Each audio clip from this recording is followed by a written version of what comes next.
Good evening, students. This is the fourth lecture of solution chapter. So, in this lecture, we are going to discuss solubility.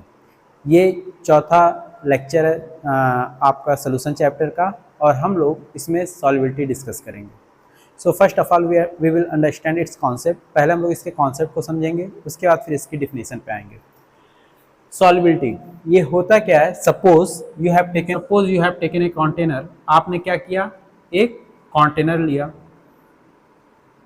And in this container you have pour down water. इसमें क्या किया आपने? Water से fill कर दिया. Suppose it is 100 ml.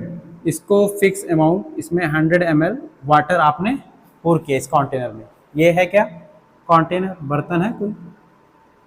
Clear है? Now for example you have pour down 2 gram sugar.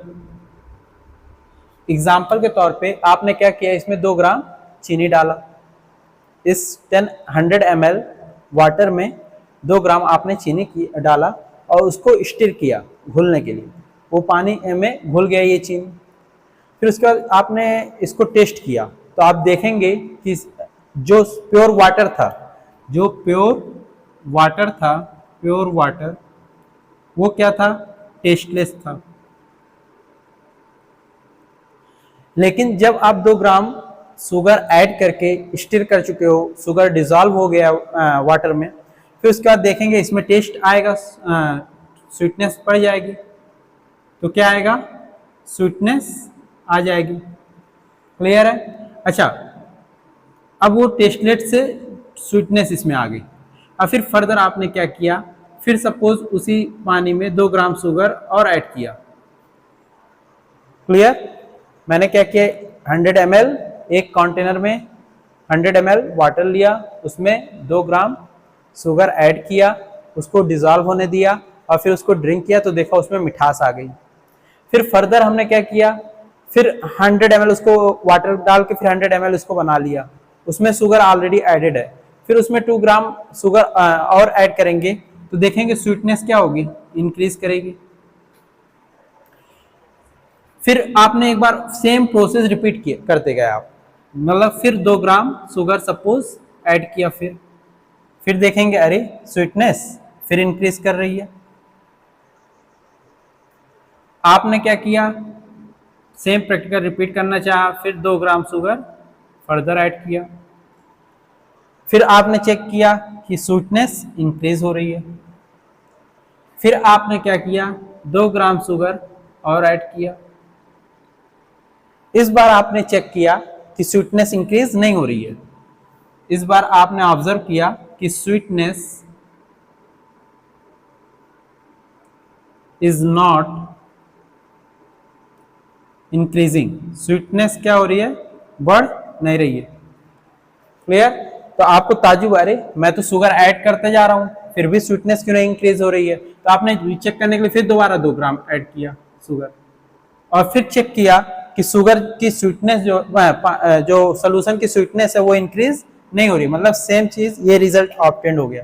Sweetness increase नहीं हो रही है, मतलब स्वीटनेस इंक्रीज नहीं हो रही है. तो ये चीज कैरी आउट हो गई. तो यहां से जो ऑब्जर्वर था उसने कंक्लूजन निकाला कि क्या किसी भी फिक्स अमाउंट ऑफ सॉल्यूट में एक fix he amount of solute dissolve किया जा सकता है. उसी चीज को बोलते हैं solubility.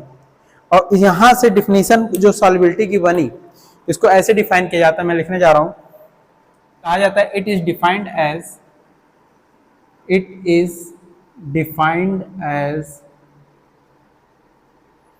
The maximum amount of solute that can be dissolved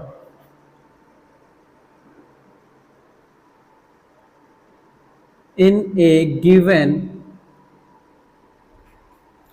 amount of solvent at fixed temperature.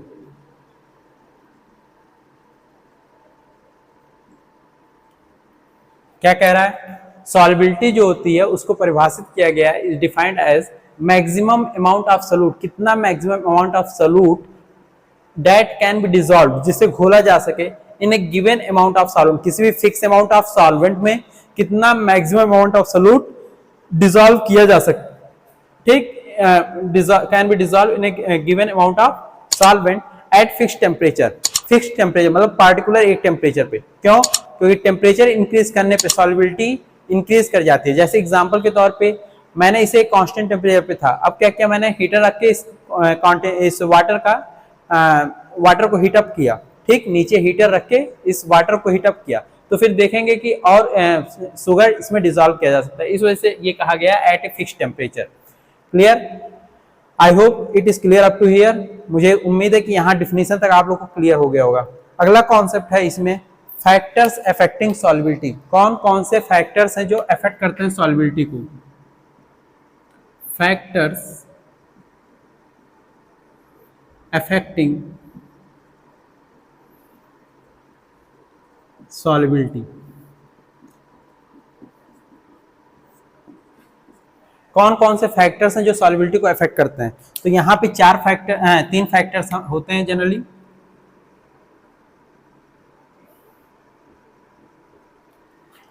First factor, कौन सी चीज किस में डिसॉल्व की जा रही है, मतलब इसी चीज को बोलते हैं हम लोग क्या, नेचर ऑफ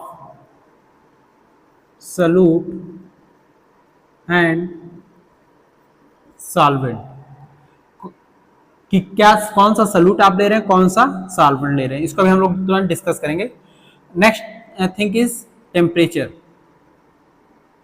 टेम्परेचर एक फैक्टर है जिसपे सॉल्युबिलिटी अफेक्ट होती है। Third one is pressure. ये तीन फैक्टर्स हैं जिससे सॉल्युबिलिटी अफेक्ट होती है। अब इन तीनों को हम लोग डिटेल में डिस्कस करेंगे। पहला केस लेंगे nature of solute and solvent. Clear? So now we are going to discuss nature of solute and solvent. It is first factor that affect the solubility.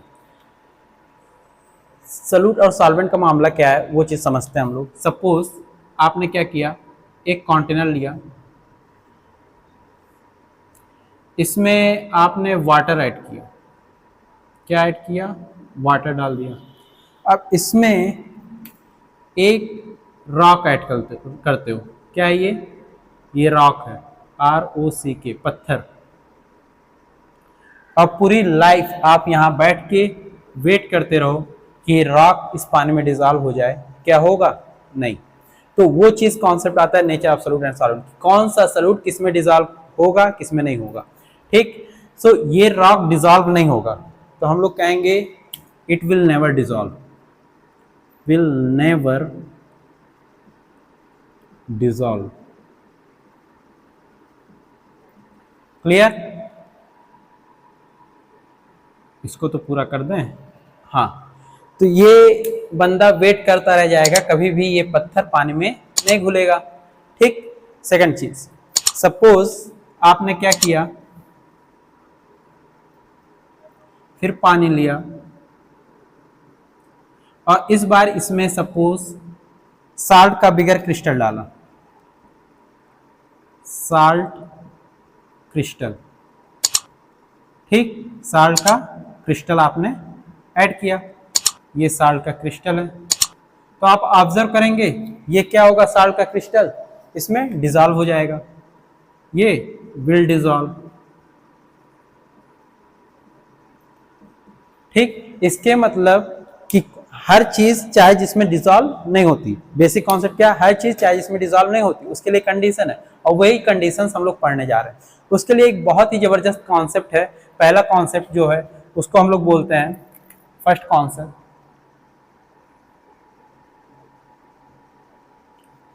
Concept क्या है, इसको बोला जाता है लाइक डिसॉल्व्स लाइक।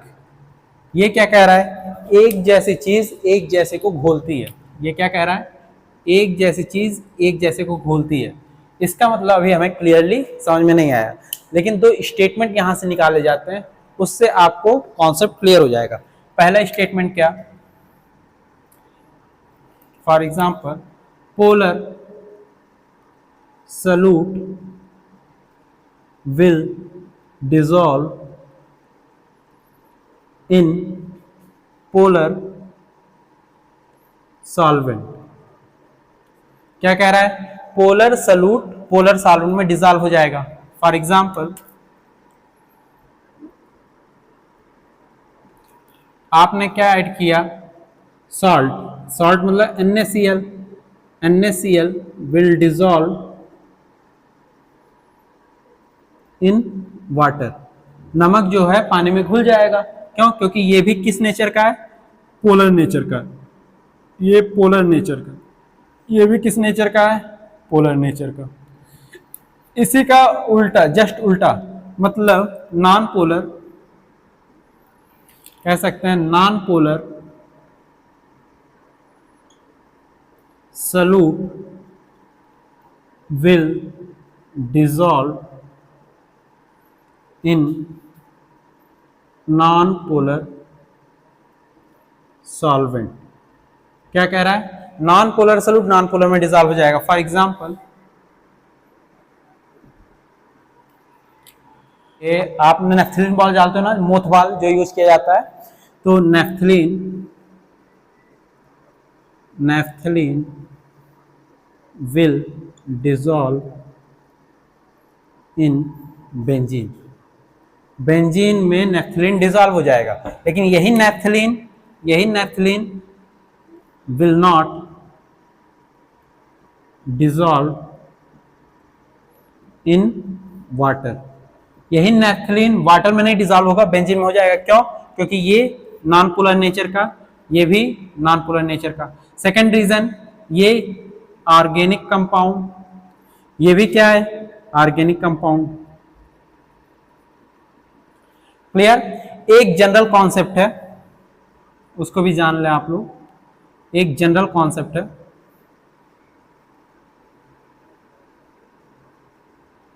हमेशा दिमाग में रखेंगे। क्या होता, क्या है मामला, पूरा इंटरमॉलिक्यूलर इंटरेक्शन पे डिपेंड है।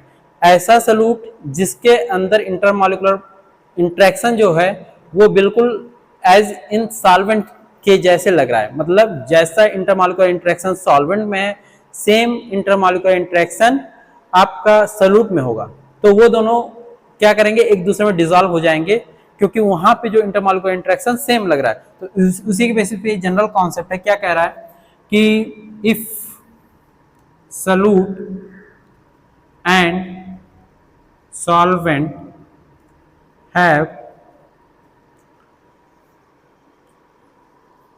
have same type of intermolecular interaction, then they will be soluble in each other। क्या कह रहा है, यदि सॉल्यूट और सॉल्वेंट का के पास same type of molecular interaction होगा तो ये एक दूसरे में डिसॉल्व हो जाएंगे। क्लियर, वही चीज है। देखो नेफ्थलीन में जिस तरह का मॉलिक्यूलर इंटरेक्शन रहता है उसी तरह बेंजीन में भी रहता है। तो ये आपका क्या है, कैसे कोई भी चीज डिसॉल्व होगी, कब, जब लाइक डिसॉल्व्स लाइक, एक जैसी चीज एक जैसे को घोलती है, और वहीं से ये तीनों कॉन्सेप्ट्स एराइज होते हैं। पहला concept polar solute polar solvent में डिसॉल्व होगा, non polar solute non polar solvent में डिसॉल्व होगा, ऑर्गेनिक कंपाउंड ऑर्गेनिक में डिसॉल्व होगा, इनऑर्गेनिक कंपाउंड इनऑर्गेनिक में डिसॉल्व होगा। लास्ट वन इंटरमॉलिक्यूलर इंटरेक्शन जब सेम होगा सॉल्यूट और सॉल्वेंट का, then they will be soluble in each other. So this is about the nature of solute and solvent. I hope it is clear to all of you.